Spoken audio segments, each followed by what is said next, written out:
gravitate towards, wearing our own thing. So our local content will be promoted that way. Well It's a said. good one. It's Well a good said. one. Well done, man. And Thank you it's so nice much. to have you on the show. Thank you and very we'll take much. a short break and we'll be right back. Your journey to success starts with confidence. This is Style to Success, only on the Achievement Channel. Are you in governance? You need public speaking. Are you in business? You need public speaking. Are you a professional? You need public speaking. Now you too can learn how to overcome nervousness and speak with confidence before any audience at the School of Eloquence, the home of public speaking. Attend our practical and training one-on-one coaching with West Africa's only certified speaking professional at any of our centers in Lagos and Abuja. To register, call 0802 3032 066 or 0706 1606 078 or log on to our website schoolofeloquence.org. School of Eloquence. Teaching the world to speak. Your journey to success starts with confidence. This is Style to Success, only on the Achievement Channel. So welcome back, and we're still on the show Style to Success on the Achievement Channel. We still have our maybe guest on the show, Mrs. Susan. I have been having some questions and some good time with Mrs. Susan on the show, and she's been sharing insightful ideas about how she has really been inspired in terms of fashion and style. So we're back to the show. Mrs. Susan, I hope you're fine, ma, and I hope you're enjoying the show. Mrs. Susan, I'd like to ask, what are some of your proudest accomplishments in this game? Proudest accomplishment as a woman working in an industry that is really men-oriented, and so you are able to prove yourself, not trying to prove yourself to be better than the men, no, trying to prove yourself to be able to come up with ideas, strategies, plans, and do as much as what the industry wanted to do.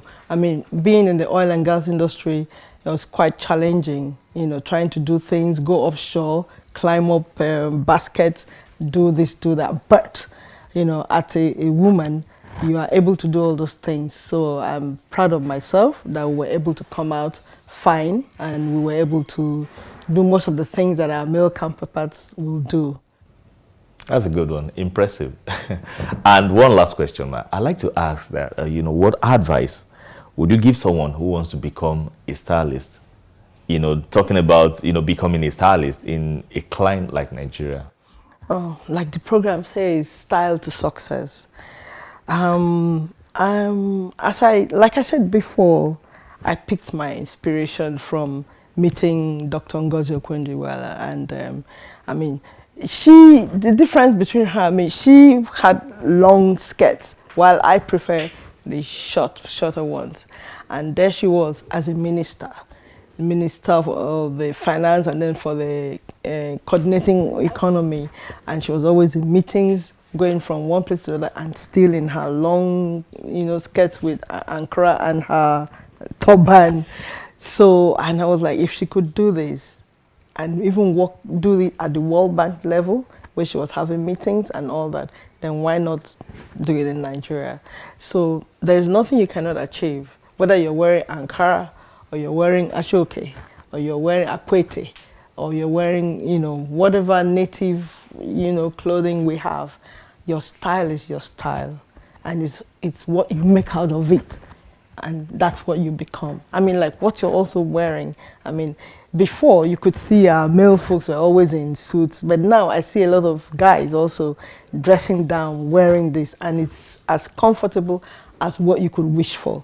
So your style is your style, and whatever you make out of it is what comes out of it. Wow, that's a good one. And I have to make a brief comment that, like, what I'm wearing, we are now getting used to it. It's becoming, part of us. There are companies now where they wear, trousers like this to work on a regular basis. They don't even wear suit and tie and all. So it's becoming a part of our culture. And apart from that, we're exporting that culture to other parts of the world, because there are countries, there are some countries now, they allow this to be, you wear it on some days to work. And that's style to success. Exactly. So we are getting there. Yes. So it's a good one. So I'd like to ask you the last question. on the show, and that will be, what are the most important lessons that you learned along, this business? It's your comfort level, your confidence. You must do things that you're confident with, or you have confidence, and you must do things that you're comfortable with. So for me, making up my mind to drop the jackets and the shirts was just a step, and then making up my mind to wear this African wear and walking into the office that Monday morning, and everybody was like, "Whew," and I'm like, well, I'm sorry, this is my style now, this is me now. That's the confidence level you have. And I'm So sure that's- that must have, created a lot of impact, in your It- immediate because environment. suddenly some of my colleagues were also changing. You go for business meetings and you're like, everybody was like, you're coming for a business plan. I said, well, that's why I have short skirts and top jackets, to make it more business-like, instead of looking like somebody going to church or going for a party or whatever. So it's more business-like. And really, for me, it was like the most important thing is having that confidence to say, it is what I am. And what I am is that I'm a professional and I'm an achiever. Wow, that's a good one. Thank you so much, Mrs. Susan. It's really been a pleasure having you on the show, and I must confess, I've learned one or two things from you. This is such an impactful interview. Thank you so much, and we appreciate you coming. To our viewers, we hope you are motivated to explore the vast opportunities within the fashion industry and to make your own mark, just like Mrs. Susan. I am Ayodele Oluwole, and this has been Style to Success on the Achievement Channel. Until next time, stay inspired.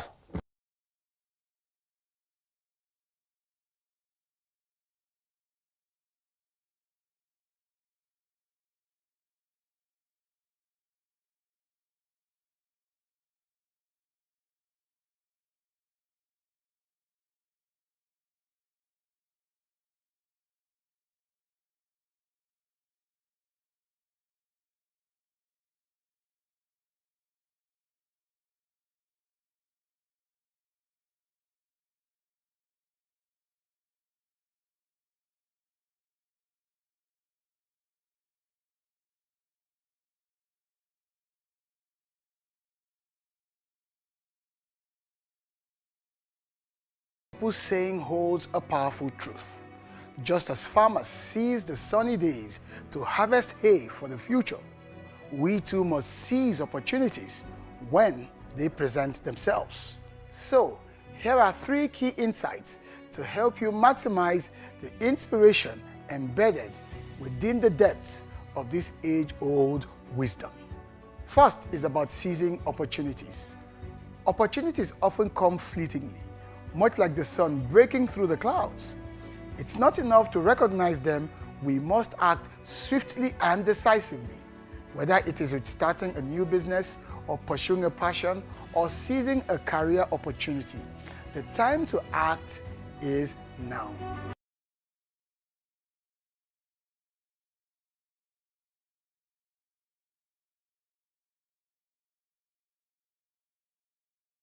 Entrepreneurs or leaders who saw a gap in the market and acted swiftly. They didn't just wait for perfect conditions. If anything at all, they created their own opportunities by simply making hay while the sun was shining. The second insight is about preparation and readiness. We must understand that making hay while the sun shines isn't just about seizing opportunities, it is also about preparations. Farmers prepare well in advance. How? By planting, nurturing, and even harvesting when the time is right. Similarly, we must prepare ourselves mentally, emotionally, skillfully, if we are ever to make the most of every opportunity that comes our way. Preparation breeds readiness. When you're prepared, you're confident and capable of taking action when the opportunity arises. It's always about aligning your skills, your knowledge, your mindset, your attitude to maximize your chances of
This is Mr. Motivator signing off from Timeless Capsule right here on the Achievement.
Welcome to Achievement, the show that speaks to men striving for more.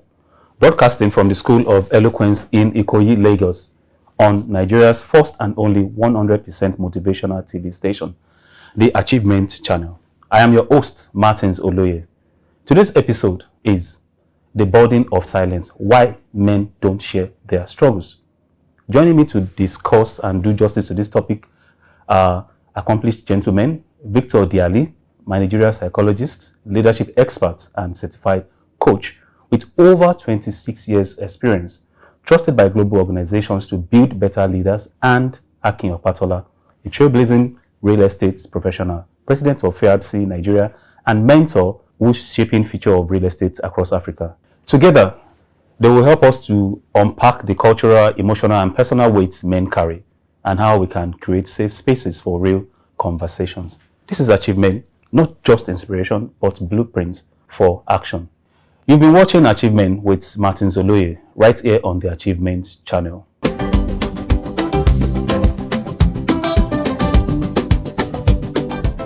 Today, we are discussing something quite touching, something that we don't talk about because we all believe that the male child is strong, especially in this part of Africa. And our topic is talking about why men don't share their struggles. Gentlemen, welcome to this very, very emotional part of our episodes. Welcome to the show. Thank you. Thank you. Thank you. So what I started with saying is the emotional part is big boys don't cry. Is that what they say? Men don't cry. Yeah. And from your faces alone, you've grown up. I can see you're strong. But we all know to whom much is given, much is expected. The same bandwidth works for emotional, you know, I don't want to call it luggage that people carry, but it's deep. It's a lot. And I'll say thank you for what you've been doing so far in your respective fields. You are doing a wonderful job. So, I'll go straight to the point because it's going to evolve as we go on. I'll start with you, Victor. I say men should not complain. And your name is Victorious Victor. I think I'll call you that. He's a popular coach for that. Thank you. So Thank you. why are you called that? Let's even... Well, so it's an interesting story, and thank you for having me. It's really an honor to be on this set. So Victorious Victor, it happened in November. It happened in November. It was on the 22nd in 2009. And it's quite interesting because, you know, I was driving to church with my family and some armed robbers accosted us, you know, carjacked us, took over the car, put us in the back seat, had a gun on my wife's neck.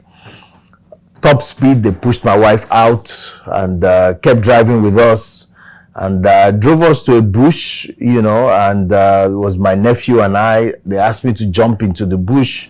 I jumped with all of my strength, and the next thing I heard was, "Pow!" They shot me in the back. Left side of my back, bullet came out, left side of my chest. And, you know, lying down there in the pool of my own blood, in fact, I thought I was dead. I thought the next thing I would see would be bright lights and angels singing welcome home, you know. I didn't see any bright lights. I didn't see any angels. What I saw was pure water nylon. That's when I knew this must be Nigeria. You know, I'm still here. And, you know, I was really shocked that I was alive. I had another chance to live. And so while I was there, I began to think about it, that, wow, I'm still alive. You know, I'm not dead. And I've not yet fulfilled my purpose in life. I cannot die now. It's not yet time. And so I felt that I had a reason to live. And so that gave me strength. I pulled myself up. And then I managed to get to the road. It was an expressway. Now I realize it was Abeokuta Expressway. I stood in the middle of the road and nobody was willing to help. Some cars would drive close to me, slow, take a good look at me from head to toe. They see the blood gushing from my chest, my nose, my mouth. They'll change their gear and zoom off. It was a Sunday morning, 6:30, 7 o'clock in the morning. They were rushing to church because I saw big Bibles on the dashboards. And I just felt life going out of me. But somehow I knew I had about 5 minutes to live. And I just kept saying to myself, someone will stop. Someone will stop. Someone will help me. It's not yet time. Someone will help me. And true to my word, someone stopped. It was a rickety bus. The guy helped me, took me to a hospital, and that's how I survived. And so since then, you know, I started thinking, when I got to the hospital, they moved me to Reddington Specialist Hospital. While recuperating, I was just thinking, so maybe this is why my parents named me Victor, right? Because I was just victorious over death. Death was staring me in the face, and I got victorious over death. So I said, from today on, I'm Victorious Victor. That's a. I said it was going to be emotional, touching, Yes. but that's a really, really good start. And then, to confirm it again, I realized that, you know, I got married. In fact, yesterday was my 25th wedding anniversary. Okay. And I realized that when we got married, we expected in 9 months we'll have a child. 1 year passed, 2 years passed, 3 years, 4 years, 5 years, 6, 7, 8, 9, 10, 11, 12, 13, 14. We waited 18 years.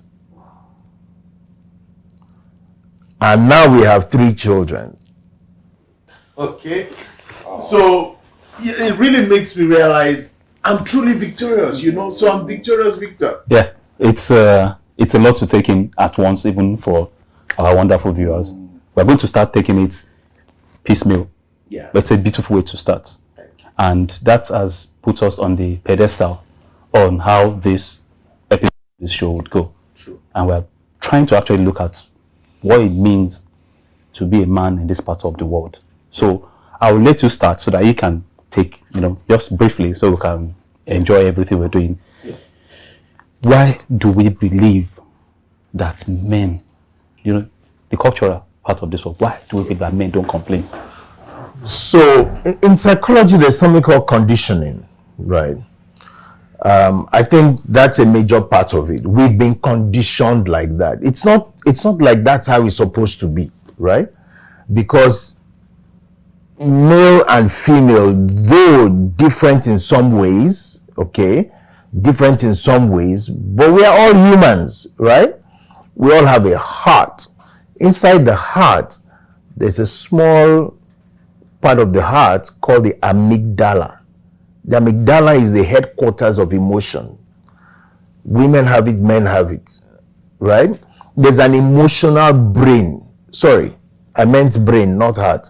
There's an emotional brain. The amygdala in the brain is that part of the brain that manages our emotions, okay? Women have it, men have it. So what really makes us different in terms of emotions, right?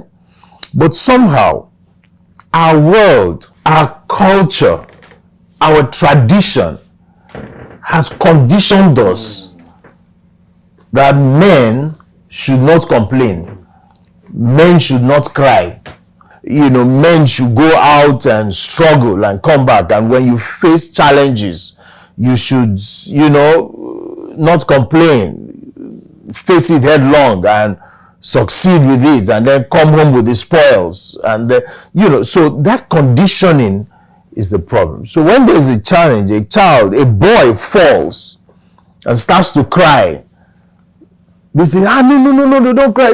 Don't you know you're a boy? You're a boy now.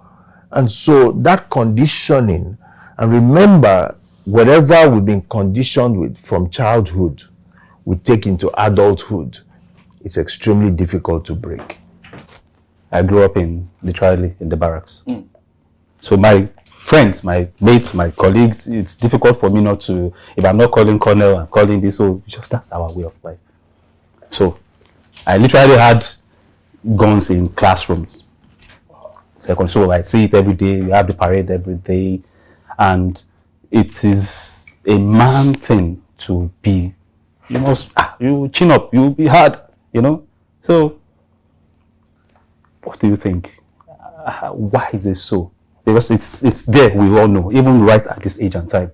I go beat you, am I picking? It's from Delta, so you understand that part. So why is this so? And this is something that I think should continue. Okay, so for me, I think it shouldn't continue. I think it's not proper. Every man should show emotions once in a while and let loose. That's on one hand. I think it is also condition of the mind. Over time, culturally, it has always played that narrative. For me, I've been fortunate. My background is not like yours, that is a bit hardened. Is it? So I was opportune. My dad was a retired ambassador, so we've always we spent 3 years in one country, 3 years back in Nigeria. So I had the opportunity to do primary school, and it's opportunity and not an opportunity, because I spent primary school in 2 different countries. And in those countries, you know how it is. Men are allowed to, young boys, you can cry. So that was the way myself and my senior brother were brought up. Yes, we've had to condition ourselves again when we come back to Nigeria. We did part of our primary school here, and we noticed that, this is how I cry, you get a CBO and things like that. Then we had to man up again until we travel back again. Culturally, those countries again, they say, look, there's nothing wrong. Cry, clean your tears. Hit the road back again. So I see I have some friends now that even when I find that balance, because yes, I know that men should be strong, but of course, you should have your quiet time. Be able to break down, speak to people, share your thoughts, open up emotionally. People say that can be a bit feminine. I'm like that. I get laughed at, but hey, I guess that's the way I modeled. Before I give you the next question, I have, we lost some, God rest their souls. Even soldiers, they cry, but we can't say it publicly. So I think that should set the stage. So it's okay to feel the weight. We're all emotional beings. So in some cases, they channel it to say, morale high, morale not high. We just need somewhere to channel our, I don't want to use the word grievances, but the emotional, bandwidths. And now these days, people are no longer looking at intelligence quotient again. They want emotional quotient, IQ, EQ, because you can be smart and destroy everything. You can be very intelligent and your IQ is high up there and you still don't know how to manage people, and you mess up a lot of things. And this is something that has shown in the larger society. I'm asking this, I'm putting this forward. I would like to take it because from your profile, you speak a lot to people, you encourage them, you speak to them, you've raised a lot of people, especially young boys. What are the dangers? I'll give you the sequel question, but I'll ask you first, Victor. What are the dangers of suppressing and bottling up emotions. Take it from the angle of young and old people. When I say old, people like us that now have children that very soon they'll start knocking on our doors to say, Oga, come and marry, pay dowry. So how do you balance it? Because life will bring you everything. You lose friends, you lose people, you lose businesses, you lose trust in people that you are relying on. And as a man, that's pretty difficult. And I'm happy he was swinging from cry, don't cry, cry, don't cry. So he knows he has a balance. So for you now, Nigerian perspective properly from your experience. So from the Nigerian perspective, why is it dangerous to suppress it? It's quite challenging, right? So like you said, that conditioning needs to be broken.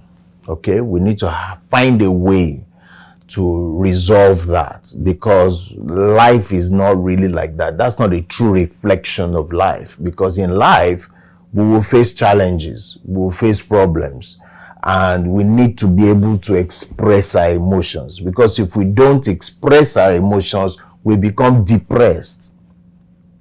Okay, so as young people, we need to let them know it's okay. It's okay to show your emotions. It's okay to cry. It's okay to ask for help. Vulnerability is not a lack of strength. It's not a lack of strength. It's okay to show your vulnerability. But then we help people understand that even though it's okay to share your vulnerabilities, it's also important to manage your vulnerabilities. So for example, there are certain places you may not show those emotions openly. You may go somewhere else, you may go into a quiet corner, you may wait for a while, and you can manage those emotions. But what is important is that you express them.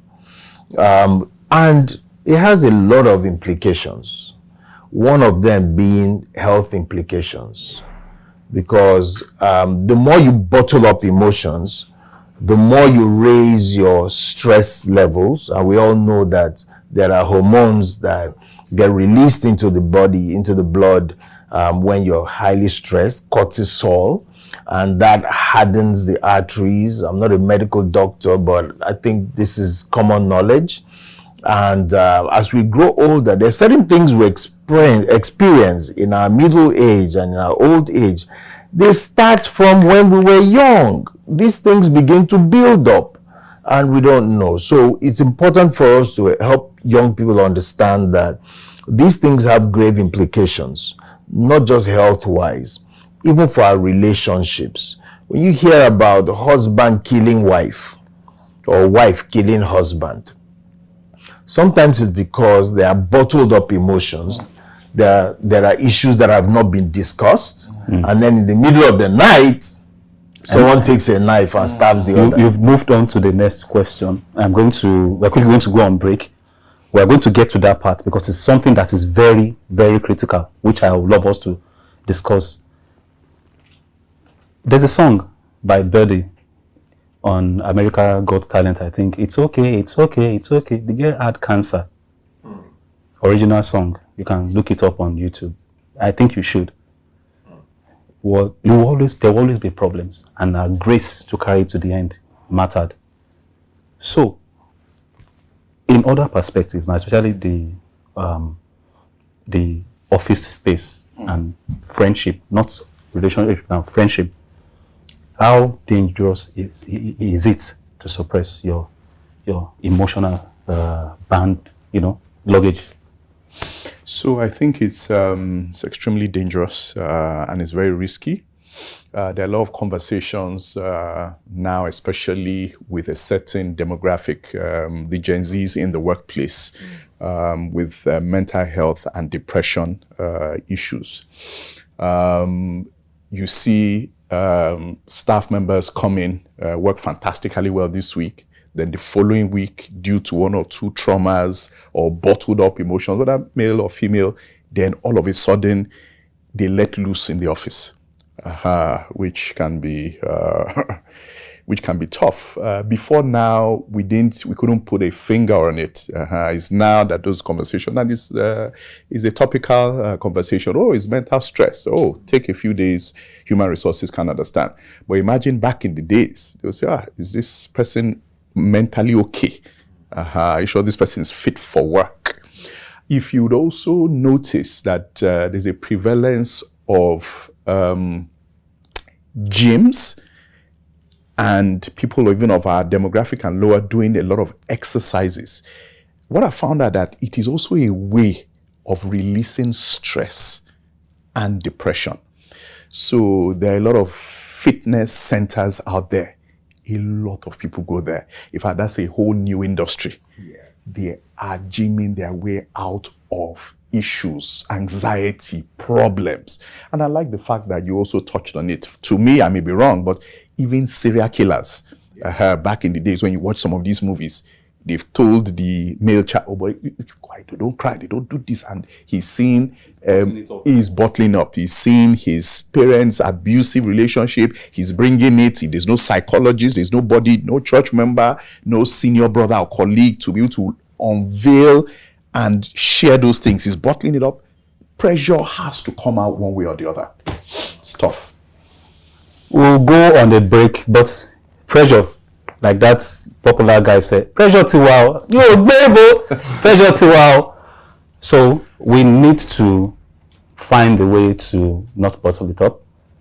And as we go on this break, remember, it is not okay not to express. So you can do gym and do everything. When we come back, I'll talk to you about how 40-something-year-olds like us are still trying to be gymming without going to the gym. See you on the other side.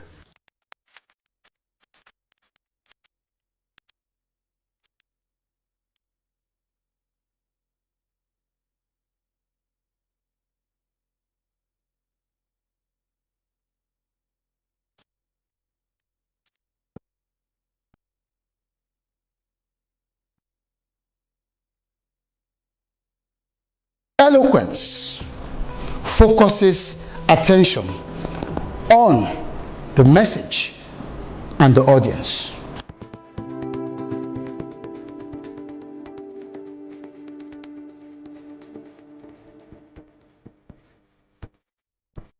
I find it very interesting, exciting, stimulating. It was very beneficial. Definitely would learn a lot, a whole lot. Thank you. The delivery was second to none.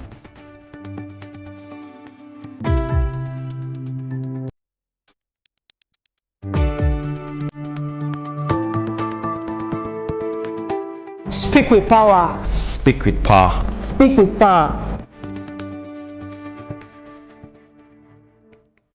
Welcome back, welcome back. So let me just chip in. Go to the gym without being in the gym. So what I do, or what some of my friends do, is you do your squats, use your body weight for squats.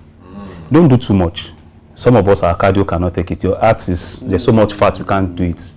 At your pace, 40, 40, 40. 40 push-ups, 40 squats, 40 jumping jacks, whatever you want to do, take it at your pace. But one of the things you must do is carrying weight, which is your body weight. Then you can now gravitate towards the gym. I'll tell you the secrets when we finish this show. But let's just continue. So, how you started this, and I mentioned that we need to continue. Yes. Bottling up, how does it affect the relationship? On the home front now, you will talk about the office, but on the home front, that bottling up, just how does it affect? So it affects relationships in lots of ways. There's something really special that God has given us, and that's relationship. We were created as relational humans. You know, even in the Holy Book, God came down to fellowship with man, and that's when man was running around, you know, saying that he was naked. And so this is the thing: we were created to have relationships, and one of the lifebloods of relationship is communication. Without communication, relationship is dead, right? And so when we bottle up our emotions, when we bottle up our fears, what that does is communicate and we don't know we're communicating something negative. So when we bottle up our emotions, the other partner feels that, oh, he doesn't trust me enough with his emotions, or she doesn't trust me enough with her emotions. So it's really important for us to learn to communicate our feelings, our emotions, rather than bottle them up. Because if we don't share them, it will destroy the relationship. If you share with your wife and your wife is laughing at you, but that, and what do you now do? Before we do go on to that, there's one problem we have as men. One major challenge we have as men. And if you're watching, you've got to really go and learn about this. Men typically don't have the vocabulary to share emotions. When we share emotions, we use words that make us feel that we're failing. We're not showing up as men. We don't have the vocabulary to share. So we've got to go back and learn the vocabulary, how to share our feelings, rather than take it out on someone. So rather than share our feelings, talk about, oh, this is how this makes me feel, right? I feel anxious at this time.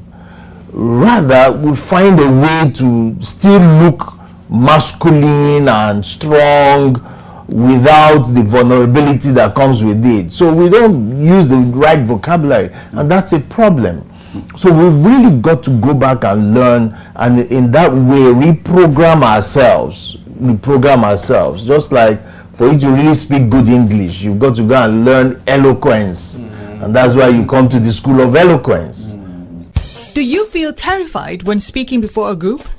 Are you stressed when asked to present? Do you bore people when speaking? Are you stuck with reading word for word? How do you give a speech with polish? Learn how at the School of Eloquence, the home of public speaking. Attend our practical coaching in public speaking. Call 0802 303 2066 or log on to schoolofeloquence.org. School of Eloquence, teaching the world to speak. Because you can speak, yes, you can have conversations, but you've got to learn the vocabulary and what it takes to speak in a way that touches people, that makes impact, and that creates power. So the danger is that your relationship dies, and when your relationships die, it's going to be very, very difficult for you to succeed alone, right? Like I said, we were created relational human beings. And then we've talked about the medical side of things, right? As we bottle up our emotions and our feelings, there's a tendency for us to develop other, medical issues that would take us to the hospital and probably death. Well, the ultimate, of course, of life is death. So bottling up can actually kill. It can kill you. So for the office space. So for the office space, it's quite a challenge. For me as MD CEO, I've learned to become an emotional manager. So what we try to do is when we have team meetings, we don't just delve into the business of the day. So what's your target? Have you met it? What have you done? What new business have you brought to the office? We have 5 days to the end of the month. Who's bringing us money? Things like that. We just try.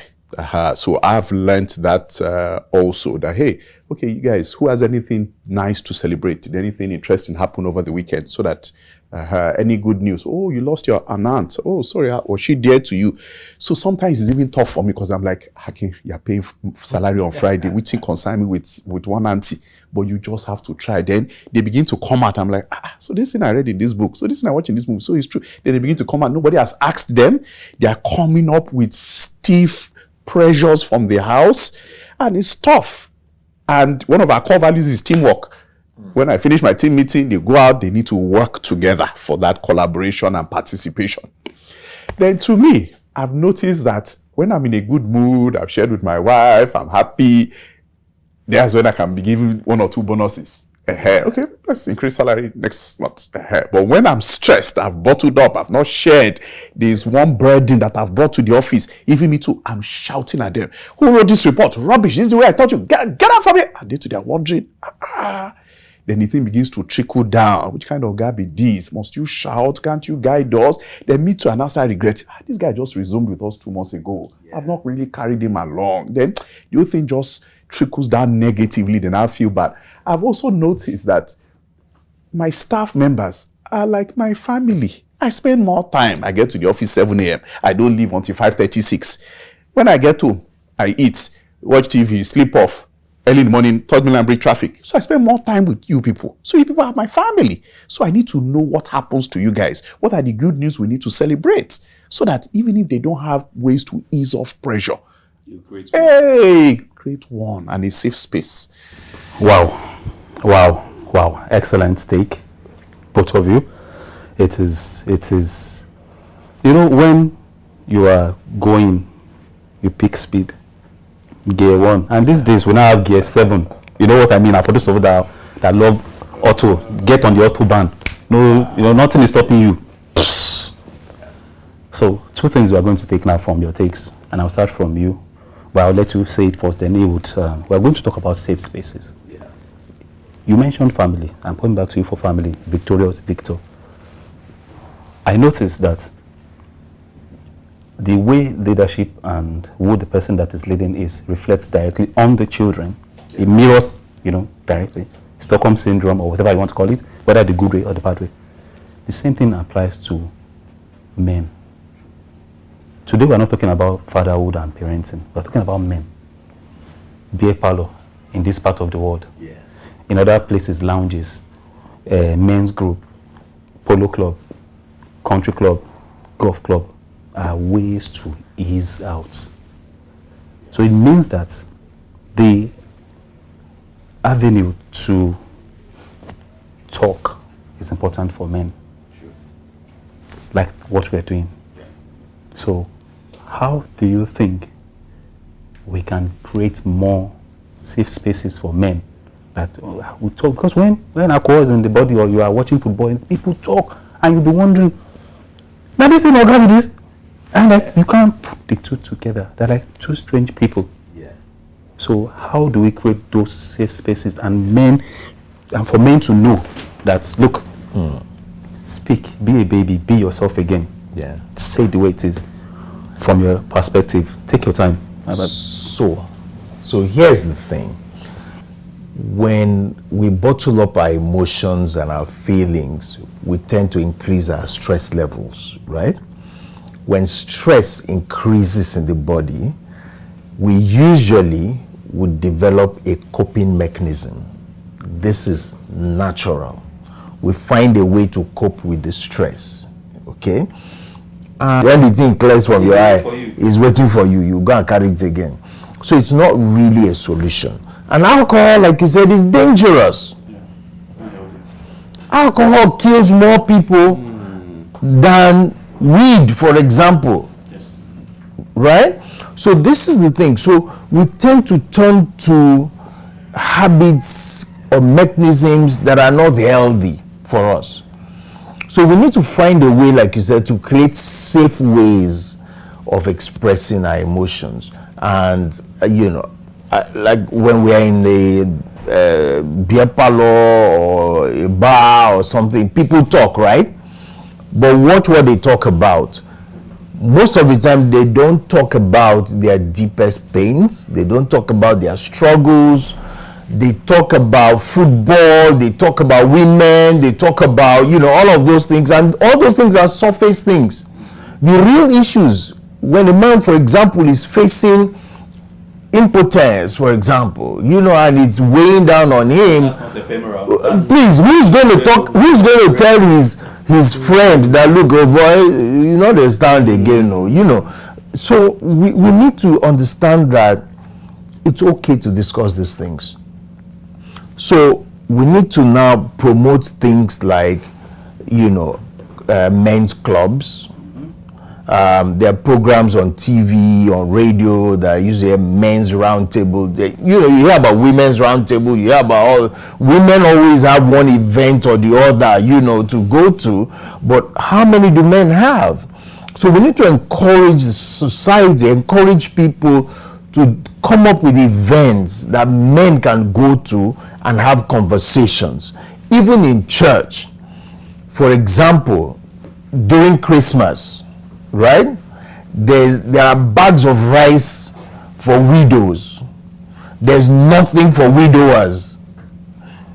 Almost nothing. I don't hear of any program by organizations, by churches, religious organizations. I don't hear anything about widowers. But sometimes you have a man who's lost his wife and he's catering for 5 children.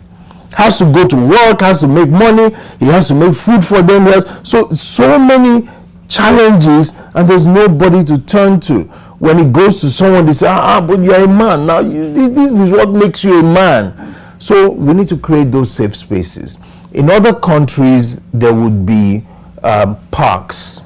And just walking around the park, you can have conversations, right? You can have conversations. But when Governor Fashola was starting to bring back the green spaces and the parks and all of those things, people were saying, now flower we go chop. But now flower we go chop. Those are the things that make every community different. Parks, you can, in fact, you can't do 30 minutes walk in some places. You can. It's vivid, I can picture it. You can't do in some places. I not see a good park. Now, for this same question, you are raising very valid points. Of course, for want of, there are so many limiting things like time also. Yes, of course. There's something you just raised. Widowers. I flip it. Most leaders in the world right now, women representation is poor. Before you start saying I'm feminist too, I'm feminist at the same time. But the truth is, so because the representation for now is so poor, the people leading us, even in Nigeria, are mostly men. These same men that were not taken care of mentally are the ones leading. And you are wondering why the country or most of the world is running like this. So, to the suit and tie people, because that's what you are today now, why is creating these safe spaces very key? Because we are building men. What we are seeing is end product. You are a result of all the things that you have imbibed, the books you've read, the people you've gone through the people that have gone through you've gone through. Yeah. So why is it important to create these safe spaces? Because you spend most time at work. So it means that your life is actually work, quote and unquote, to say. So why is it important to create good men, great places, spaces in the workspace? Okay, so I think is extremely critical. And you touched on it. So in our respective places, we are seen as leaders. And as a leader, you should be able to have that balance. People are looking up to you as a mentor, and those your mentees, when you see them struggling. And there's nothing wrong in raising up your hand and say, hey, I'm struggling. But you see, they may not know. And this is where the coaching and the guidance comes in. So if you perceive one or two things, you can say, hey, John, please come. Is everything okay? I may not be okay financially, but let me hear your problems. Because I see the flip side of it. If I go and ask John now money, even me too, I'm struggling. But you can still, sometimes it might not be financial. So you can reach out to them, find out what the challenges are. To me, I feel, and you see, the world is changing. Back in the days, we had only 2 genders, male and female. Now we have close to 76. To me, I also feel it is a part of the mental struggles that people are going through. To marry another female, to date another female, it's not for me. I want to date somebody of the other sex. Or me, this is the way God created me, but I think I want to move to something else. And it's going to get more, it's going to also get worse. So we need to also understand that. But you see, these are real struggles. people need to be able to call people out. And I see where you can have close friends, senior colleagues. Some people even find it in where they worship, whether in mosque or in churches, where you can lean on somebody and say, hey, this is the challenge I am having in terms of stress. I had a friend, let me just share this real quick. His own struggle was he's closer to 35. He has never dated anybody before. He doesn't know how to go about it. He's worried. He thought he would have even gotten married by now. And he said, look, this is his own big challenge. So if he had a senior, doesn't have a senior brother, he doesn't have any guidance, so to speak, somebody that can just put him through, mentor him. So we can look back and say, small thing like this, I've dated several people, but that's his own problem. And I'm happy that he can. I'm happy that he could share. So imagine him meeting the right person. I say, oh, this is something I can just easily guide you through a couple of lessons, and you will now become somebody that is stronger, have confidence to approach ladies, and it's a minor thing. So that will be it for me. As usual, we want to spend so much time with you. I know you've picked one or two things, but this is my parting shots. Life is like swimming. When you're tired, ask for help, or you will drown. But before you drown, you will sink. That sinking is what you should not do. Raise your hand, ask for help, and everything will be fine. Thank you so much for this wonderful episode. Thank you for having me. I'm sure people will request for more. This is nice. Special thanks to our guests, Victor Diali and Akin, for sharing insights that challenge and inspire. Remember, being a man is more than titles or expectations. It is about resilience, purpose, and lifting others as you rise. Let's continue this important conversation. Follow Achievement Channel on Instagram, on Facebook, on X, Twitter, and YouTube for more Achievement program and updates. Use the hashtag We See Possibilities and share your thoughts with us. Until next time, keep striving, keep growing, and keep achieving. Hi, my name is Olufemi Shea. I'm CEO of Casafuna Development. I'd like to tell you this. Keep watching Achievement Channel. Hello, my name is Roma Daniels. This is Achievement Channel. Please keep watching Achievement Channel, the first and only motivational channel in the country. Thanks, man.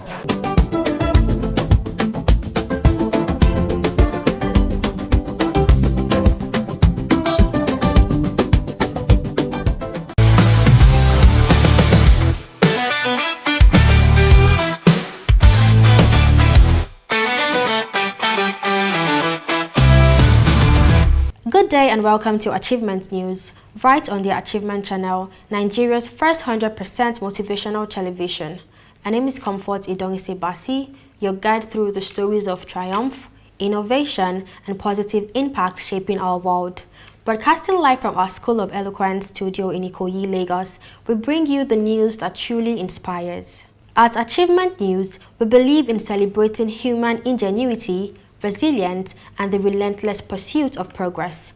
We sift through the headlines to bring you the breakthroughs, the milestones, and the uplifting narratives that prove possibilities around and true achievement is within reach for everyone.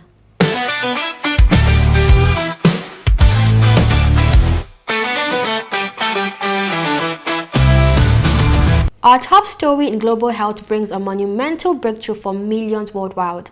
Researchers at the Mayo Clinic in the United States have announced the development of a new blood test with remarkable accuracy for detecting early symptoms of Alzheimer's diseases. And this revolution test boasts an impressive 95% accuracy in detection and an 82% accuracy in ruling out the condition. And this is a game changer, moving us beyond invasive and costly procedures like the PET scan, offering a far more accessible and affordable diagnostic tool for this devastating neurodegenerative disease. Alzheimer's disease, amyloid plaques that exist in the brains of people with Alzheimer's disease. The reason it's so exciting is that as a blood test, it's a very easy and accessible way for us to find people who have Alzheimer's disease pathology. This breakthrough reminds us that even against the most complex challenges, human ingenuity persists. Never give up on the pursuit of solutions, and your persistent effort in any field can unlock breakthroughs that changes lives forever. We see possibilities.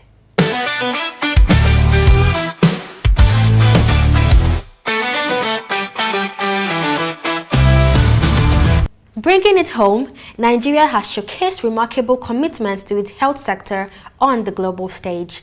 At the recent 15th BRICS Health Ministers meeting in Brazil, Nigeria's Minister of State for Health and Social Welfare, Dr. Isaac Saluko, proudly announced a national record: the vaccination of over 14 million girls against human papillomavirus or HPV.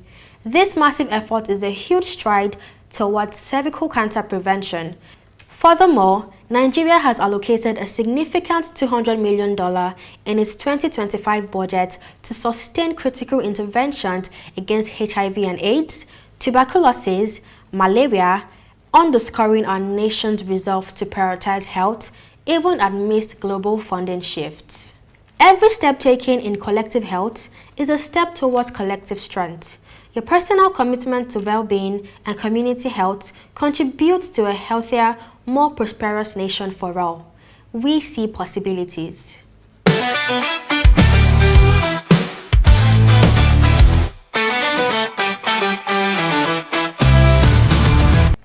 From global health to global education, UNESCO is sparking a powerful vision for the future. Marking the 10-year anniversary of the International Day of Women and Girls in Science, UNESCO has launched its Imagine a World with More Women in Science campaign. This initiative champions the essential role women play in driving progress in STEM fields, highlighting how diversity leads to more inclusive research, greater creativity, and ultimately solutions that truly meet everyone's needs. The campaign aims to bridge the persistent gender gap in scientific communities worldwide. Let this campaign ignite your curiosity, challenge stereotypes in your own life, and encourage the next generation, especially our girls, to explore every field from science to art. The potential is limitless, and we see possibilities.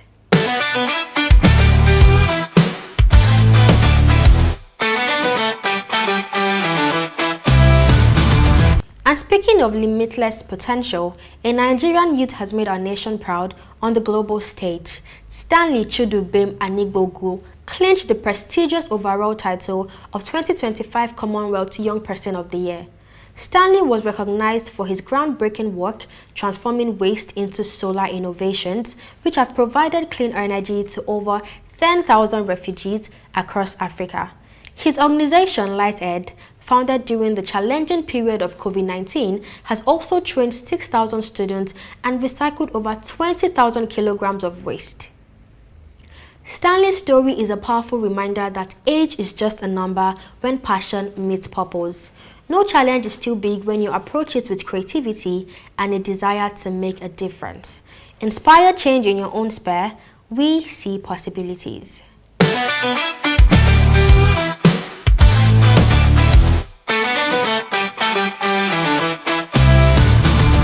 Tune in again for more achievement news, your daily source of positivity. Visit us at www.achievementchannel.com and join the movement #WeSeePossibilities. That's all on the achievement news for today. Remember, every day brings new opportunities for growth, progress, and impact. Keep achieving, keep inspiring, and most importantly, keep believing in the power of possibility. My name is Comfort Idongse Basi, and I'm wishing you a truly impactful day.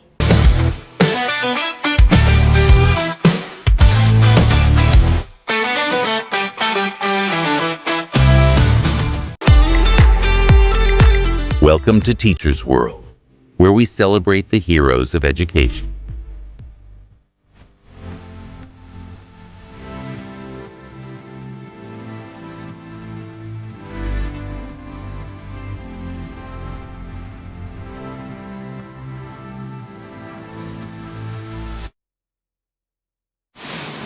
Join us on Teachers World, only on the Achievement Channel. Hello, and welcome to another inspiring episode of Teachers World, the program that celebrates the pivotal role of educators in shaping the future and provides valuable resources for their professional and personal growth. I am Ugonwa Ohuchi, your host, and I'm delighted to be with you today. You are watching the Achievement Channel, Nigeria's first and only 100% motivational TV station, broadcasting from the School of Eloquence studio in Ikoyi, Lagos. In today's episode, we'll be diving deep into how teachers can support the mental health of their students and foster a positive learning environment. It's going to be an insightful session, so stay tuned. Join us on Teachers World, only on the Achievement Channel. I'm thrilled to introduce our guest today, Ms. Sarah Ndo. She's an educational psychologist and a dedicated mental health advocate who specializes in children and adolescents. She believes in a world where no child is neglected and every child receives the right education tailored to their unique learning style. Ms. Ndo, welcome to the show. Thank you. It's such a pleasure to have you. Thank you so much. Thank you. So in your experience, knowing that you're an educational psychologist, what are some of the key mental health challenges that children and adolescents face today? Okay, yes. Thank you so much for asking. Okay, in my experience, adolescents and children, they face quite a number of mental health challenges. And firstly, mental health is a crucial part of teaching and learning. A lot of children and adolescents face mental health challenges, which is neglected by either their parents or their teachers. And I would just make mention of few challenges here. One, let's talk about anxiety and stress. Anxiety and stress, a lot of children and adolescents are anxious and under stress because of, let's say, an expectation from family, expectation from parents, peer pressure thereabouts, and they are under, a certain kind of expectation from family, which puts them under pressure, where they need to have a certain kind of academic success. And if they are not, able to meet up with that kind of expectation from family or parents, they are under pressure and they're anxious. So another is trauma. Trauma is a key mental health factor. Most children have traumatic experiences, or they have what we call the PTSD, that's a post-traumatic stress disorder, where they begin to express whatever trauma they've had in the past. For instance, growing up, they probably had abusive parents, or they were abused as a child. And because they were abused, it's, would affect their mental health, affect the way they think, affect the way they process things, and even find it difficult to learn during the classroom activities. Okay, I think this is quite insightful. Talking about parents not being aware sometimes of these challenges of the children. What are some of the practical strategies that, what role, do you think educators, can play in addressing these challenges? What are the strategies that educators can use in addressing these challenges? Okay, thank you.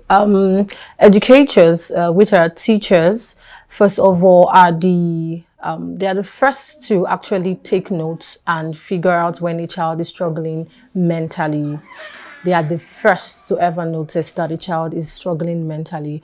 So when a teacher or an educator finds out that this child is struggling mentally, because we teachers pay attention, or rather we spend more time with children in school rather than the way their parents do. A lot of times, most of these parents are actually more busy. They go to work very early in the morning. Before they come back, probably they have someone who picks their child from school, and they come back because of the hustle and the bustle of Lagos. They get back home, they're all tired. They pay less attention to their children. So we teachers pay more attention to these children because we spend more time. So first of all, we are the ones who can figure out that a child is struggling mentally. And when we can do that, we begin to observe.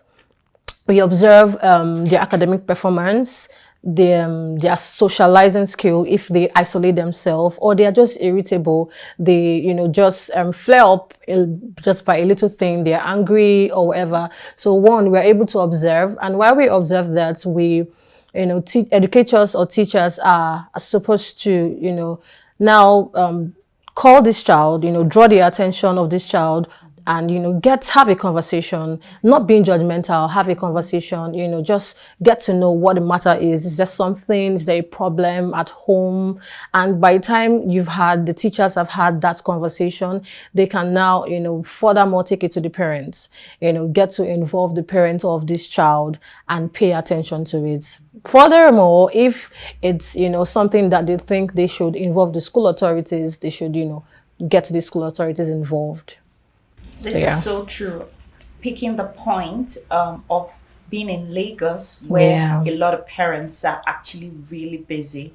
I think I agree with you that now educators have an even greater role to play, especially in Lagos, knowing that many parents are busy, so they don't get to see the children as much as they would want to see the children or they should see the children. So what, can you give us some specific strategies, maybe one or two strategies that you think that teachers can use to support their students to support their mental health in the classroom while they're teaching?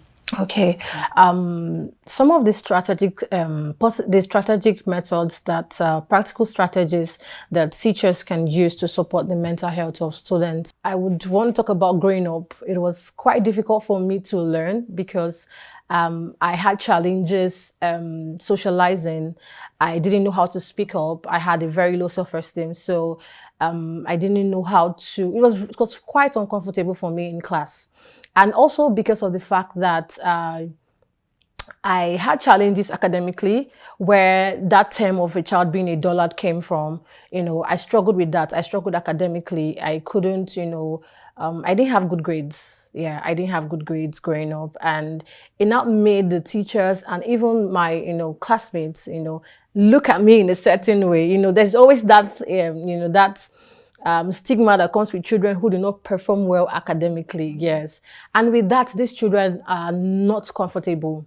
So first of all, the first practical strategy every teacher can take is, creating a positive learning environment. No child is a dullard. Don't make any child feel like because they are being anxious in class when they ask them a question, or they fidget when they are being called to give a speech or something. They might be struggling with a mental health challenge that you do not know.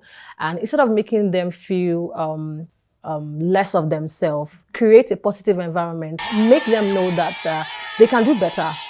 They can do better than that. And secondly, have inclusive learning environments where you have to involve every child in a learning activity.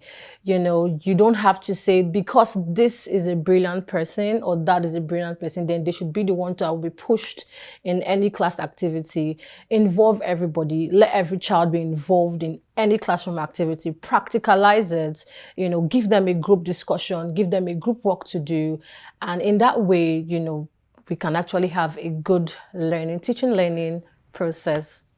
Thank you so much for sharing your own personal experience, because it makes a world of difference when we hear from your personal experience. If I can reiterate what you have said about the strategies, creating a positive first and then an inclusive learning environment. Those are excellent points, Ms. Indu. Thank you so much. Could you also give us an insight into how teachers can identify when a student actually needs support pertaining to their mental health in the classroom? All right, thank you. And what steps they could possibly take to support Okay, all right. Thank you so much.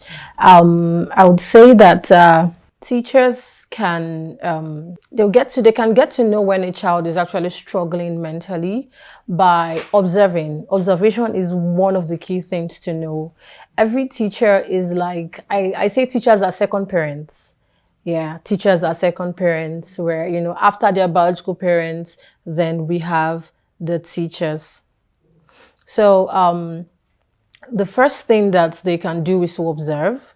When they've been able to observe the students, that's why they have to be able to pay attention to every child in their classroom, pay attention to every one of them and observe their, academic performance, observe their socializing skills, observe the way they interact with their fellow classmates and all of that.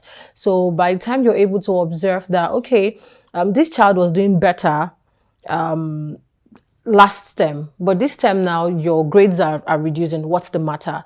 Then the steps they can take is that when they figure out that this child has, a declining academic performance, then they would, call this child aside, get to have a one-on-one communication with them, have a conversation with them, just create a positive, a non-judgmental atmosphere where, this child can confide in them and get to talk, get to explain what it is, because children and adolescents do not like to talk about things. They prefer, keeping things to themselves. But when you're able to create, a calm, good and positive environment, a non-judgmental one, trust me, they'll be able to open up with time. It might take a lot of time, but they would with time.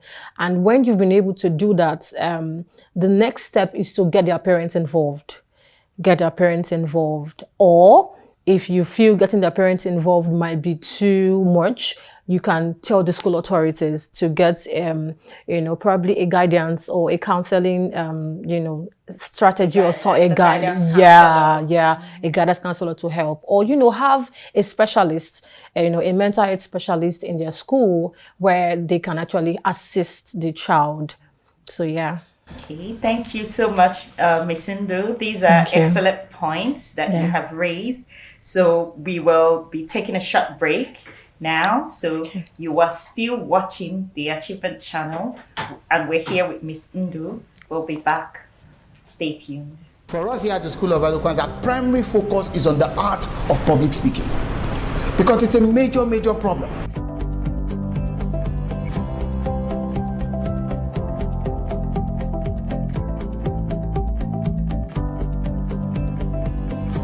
And public speaking, we must understand, is the raw art of speaker to audience oral communication. I got a lot more than I actually expected. I have overcome the few years I used to have. The more you speak, the better you are at speaking. School of Eloquence is the place you can be, and there's a turnaround. That change you are expecting, you get it there. Welcome back to our program Teachers World. You are still watching the Achievement Channel here in the School of Eloquence studio in Ikoyi, and we're still with Ms. Sarah Ndu Adanna, our educational psychologist. Thank you. Ms. Ndu, before the break, we were talking about how you gave us insight into how teachers can observe when a student actually needs support and what to do about that. Yeah. So earlier on, you had told us you had shared your own personal story. Yeah. But as a follow-up, could you share a particular thing done by maybe a specific teacher that helped you out of that situation, or something that could help that we could learn from? Okay, yeah, thank you. Back then in my primary school, I think I would have to just, give a good background story. So it was quite difficult for me to assimilate, and that was because the way I was being taught was not my learning style.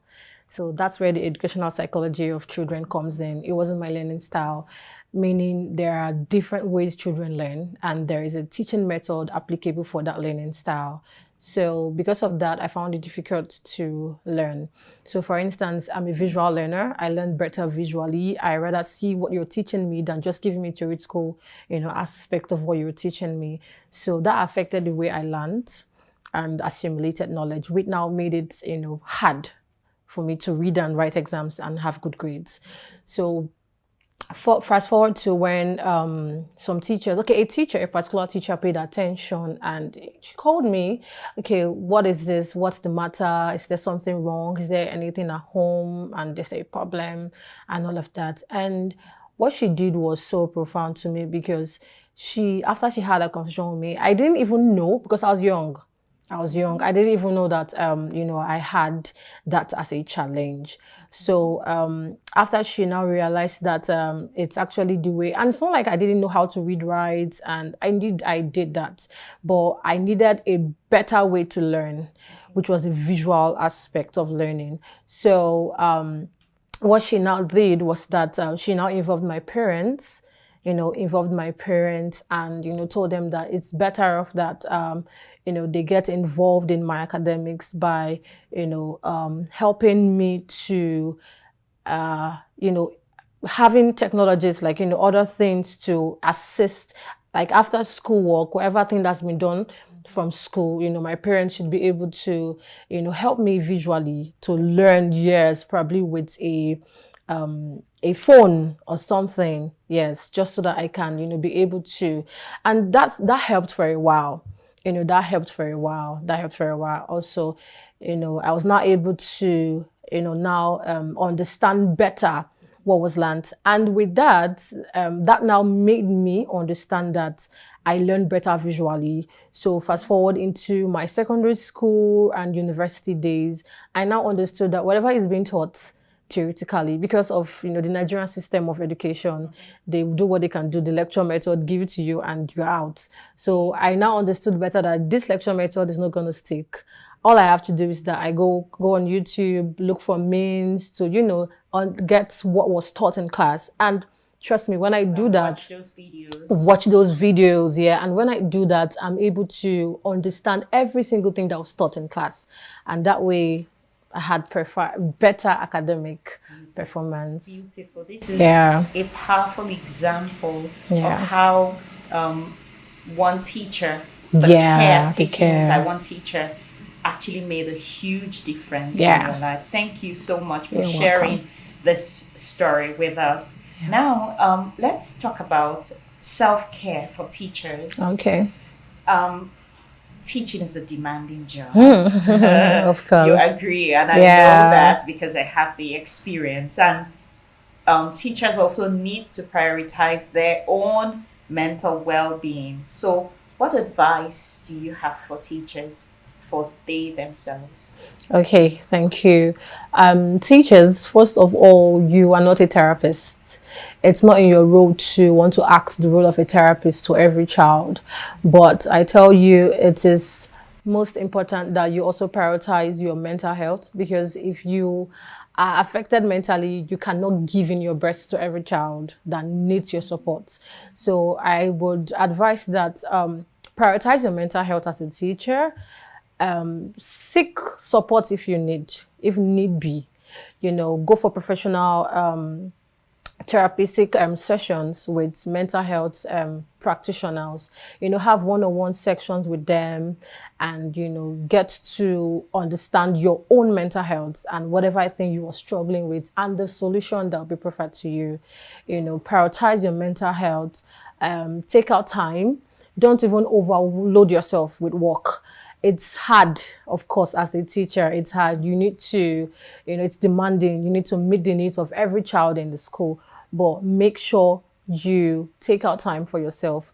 There are a lot of teachers that want to do a lot of things at the same time, where they, they are, after the school activity, after the school time that they've had in school, they still, have extra lessons in, with students. It's not wrong to have that, but most times, most teachers do that to, like, in different houses, home lessons. They have home lessons over the week, over the weekend, all of that, you know, just to like, you know, meet up with things. But most times when you overwork yourself as a teacher, you would realize that when it's the first day of the week, that's on a Monday, you are stressed out.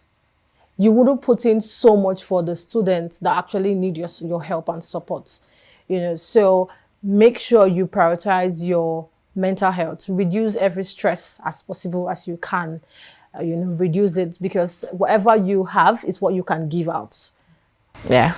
Okay, thank you so much, Ms. Sundu. So finally, for the teachers who are watching us today, what is your message, your takeaway message for them, at least just in one sentence? All right. Thank you very much. So my takeaway message to teachers is this: you play a vital role in the future of every child. You either make their future or you destroy their future. No child should be left behind. No child is a dullard. Please put in the best efforts that you can in making their future, and they will thank you for how much effort that you did. Thank you so much. It's been a pleasure, Ms. Sundu. Thank you so much for being on the program with us today. And we've gone away with this insight: no child should be left behind. Thank you. Join us on Teachers World, only on the Achievement Channel. That's it for today on Teachers World. Remember, small actions can make a big difference in a child's life. And by prioritizing mental health, you're not just shaping students, you are shaping futures. Would like to hear from you. Share your thoughts, experiences, and questions on social media using the hashtag #TeachersWorld. Let's keep the conversation going.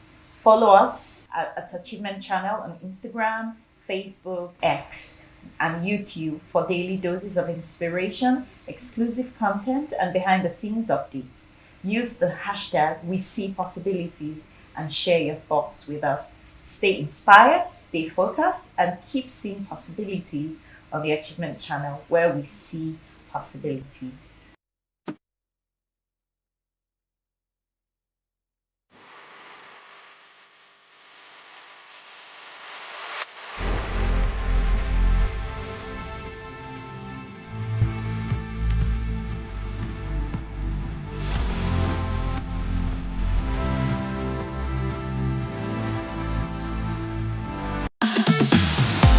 Join us on Teachers World, only on the Achievement Channel.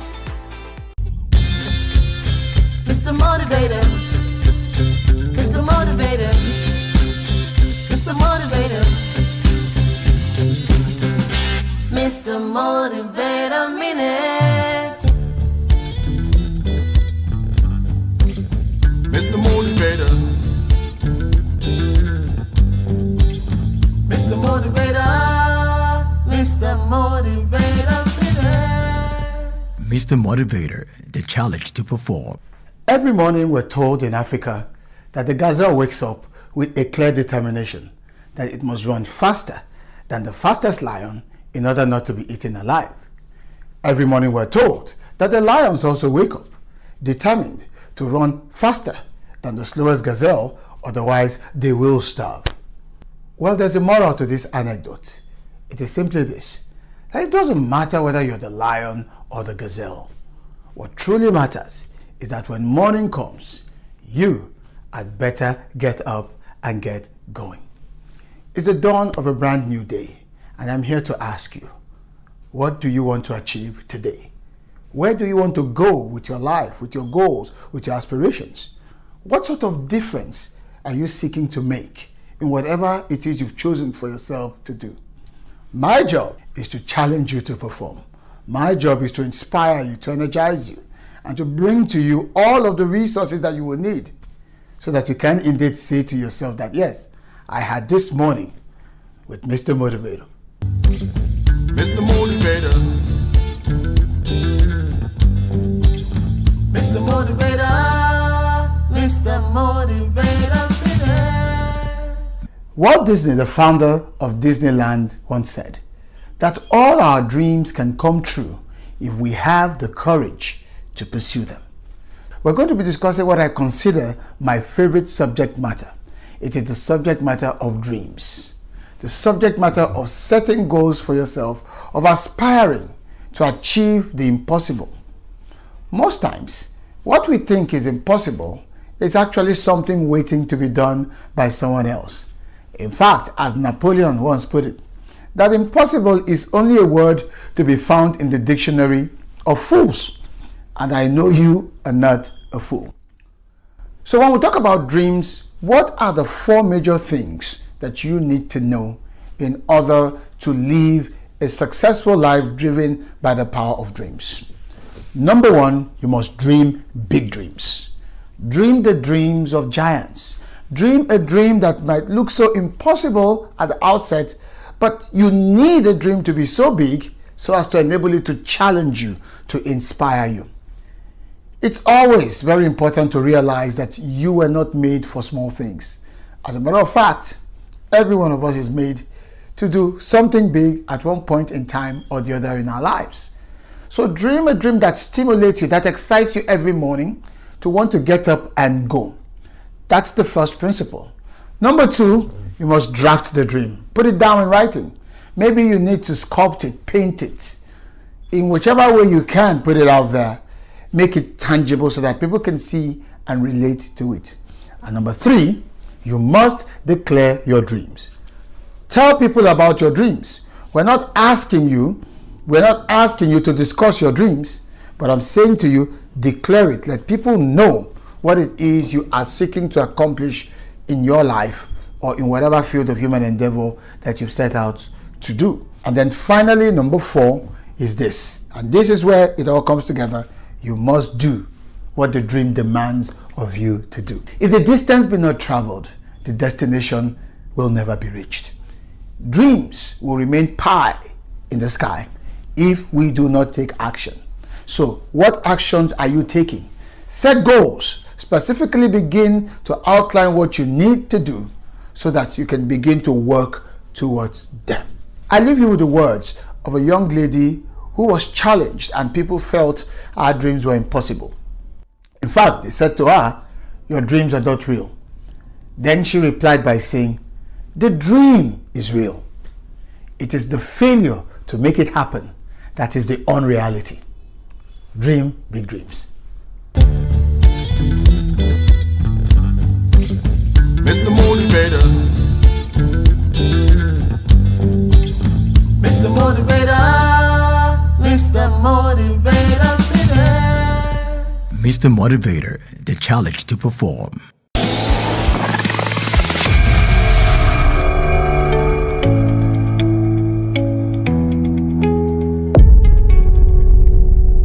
Welcome to another exciting edition of Career Success on the Achievement Channel, where we delve into the stories, strategies, and secrets of remarkable individuals who are shaping the future of industries and organizations. I am Oyin Priye Krumale, and today we have an incredible guest, a man whose expertise in leadership, strategy, and organizational transformation has propelled senior executives and companies towards unimaginable success. He is none other than Dr. Maxwell Ubah. Is a highly sought-after consultant specializing in strategy, leadership, cultural alignment, and organizational transformation. He is the CEO of Strategy House. Dr. Maxwell holds the prestigious Sloan Fellowship in Leadership and Strategy from the London Business School, and that was in 2011. He is a graduate of medicine and surgery from the College of Medicine, University of Lagos, Akoka, in 1997, where he graduated with a distinction in physiology and was the best medical student in basic medical sciences in 1992. He's a fellow of the Chartered Institute of Management Consultants, United States and in Canada. Is also a fellow of International Management Consultants Board, that's also in the United States, a chartered management consultant, accredited management consultant, and a member Institute of Training and Development, and also learning development specialist, learning and Development Network International. That's quite a robust one. And today, guess what? He is here to tell his career success story and share insights that will inspire and empower you to unlock your potential. Welcome once again to the program. Guess what? Drum rolls, and we have Dr. Maxwell Uba here. Hello, sir. Thank you. Welcome to Career Success. Thank you. I'm happy to be here. Happy to share my story with the audience. Thank you very much for the opportunity. Okay. First of all, let me say this. You know, whilst I was reading your profile, I believe our viewers will be thinking I'm expecting to see somebody like 10 feet tall, huge, big and strong. You, of course, you look huge, big and strong, but it looks like you appear like physically like a model. So I don't know what you've been doing that, to keep yourself on shape like this, but I'll advise that you keep on doing that. Thank you. So, straight to business of the day. Where did it all start? I think it started well, in Lagos, because that was where I was born. I was born in Lagos. I did my primary school in Lagos, in actually a local government that you call a Jeremy Fellow, the local government. Ajegunle? Yes. No way. Some people don't believe this particular No, side I of can't. the You don't story. look it. Because, and for me, it's also a message of hope that your background doesn't have to define you. It doesn't matter where you were born, you can actually become what you want to become in life. So it was in a Jeremy Fellow primary school that I did my primary school, but something significant in primary school. I was an average student in primary school. I remembered my first time primary one was 14, second, 13, third, 14. But somewhere in primary 5, there was a major turnaround. And what happened was, I saw during the PTA, Parent Teachers Association Day, where the best student was given an award, and I saw my classmate walking down the aisle and everybody celebrating them. And there and then I said to myself, in primary 6, I'm going to win this prize. That was what I said to myself internally. And guess what? For the very first time in my life, it was in primary 6. First time primary 6 that I came first. And one lesson I learned is that I took from that experience that the decisions you make actually propels you to greatness. And a lot of people are not maximizing their potential because they've not gotten to that point where they say to themselves, this is who I want to be, or put in another way, I deserve more. So you can be comfortable with your result. The day you get to that point where you say to yourself, as an individual, I actually deserve more. The people that are being promoted after every 6 months or 1 year, why can't it be me? And that was what I said to myself in primary school, and it started the journey. Then to secondary school was where the major success story happened. I did my first GCE in JSS 2. What school was that? From Reservation Secondary School. Ah, no way. No way.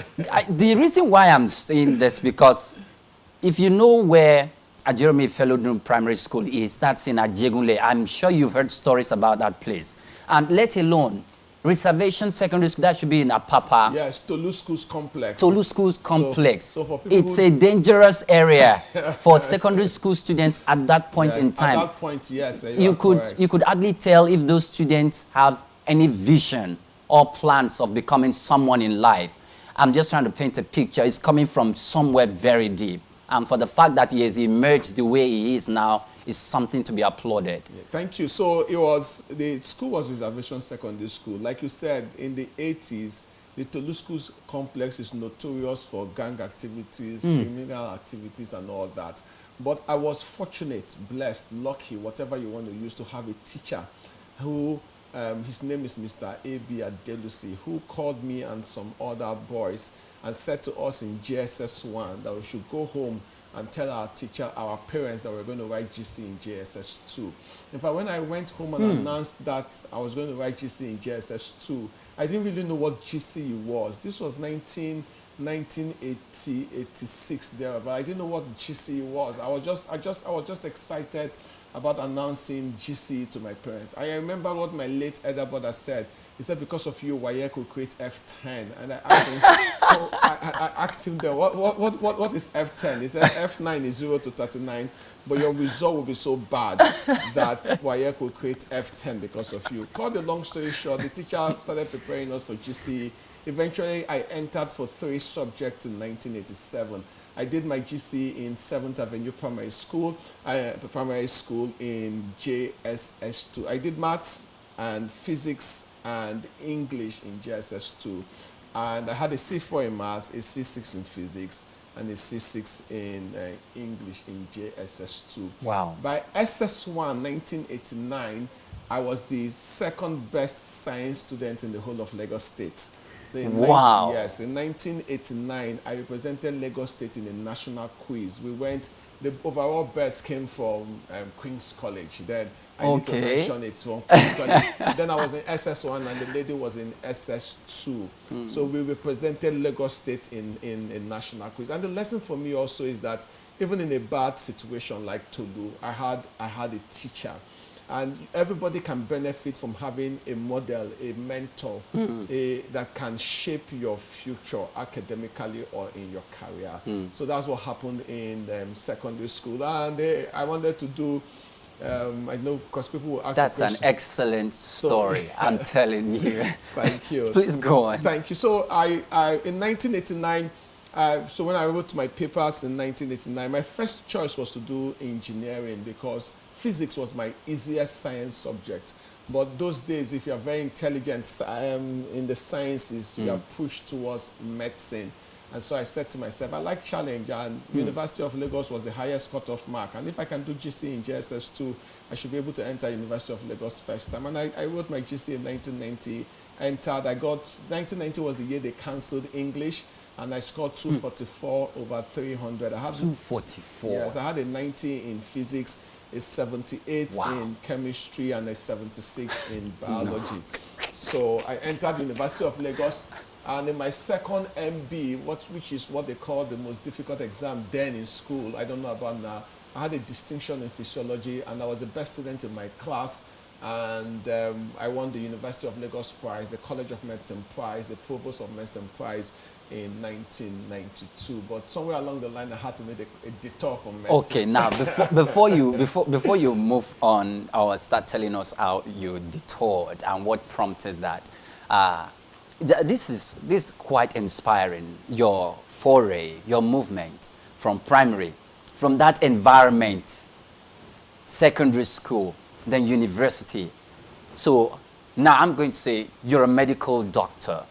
So you kind of decipher what's wrong with and how you need to fix them up so they can be healthy and go about their daily lives. But now you have to fix organizations. First of all, what made you study medicine? Secondly, why the detour? Two very important questions. Why did I study medicine? I think I mentioned it the last time. I wanted to do engineering.